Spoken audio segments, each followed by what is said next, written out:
իրենց քարոզչական հիմնական թիրախը երկրորդ նախագահ Ռոբերտ Քոչարյանն է, չնայած նրան, որ փորձում են ստեղծել տպավորություն, որ ընդդիմությունում այլ ուժ կա, որը ավելի շատ ձայներ ունի։ Եթե անգամ այդպես է, տրամաբանական է, թե ինչու են իրենք, եւ Եվրամիության ֆինանսավորման պես գործողները եւ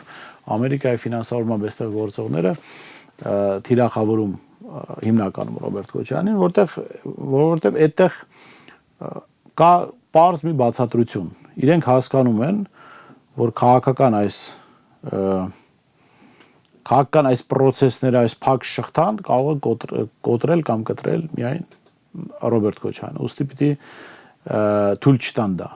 Ամենևին չնսեմացնելով ընդդիմադիր մյուս ուժերին, բայց քաղաքական փորձառության եւ մյուս առումներով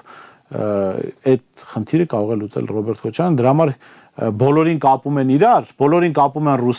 ռուսներին էլ կապում են Ռոբերտ Քոչարյանին եւ հիմնական թիրախ են դարձնում Ռոբերտ Քոչարյանին։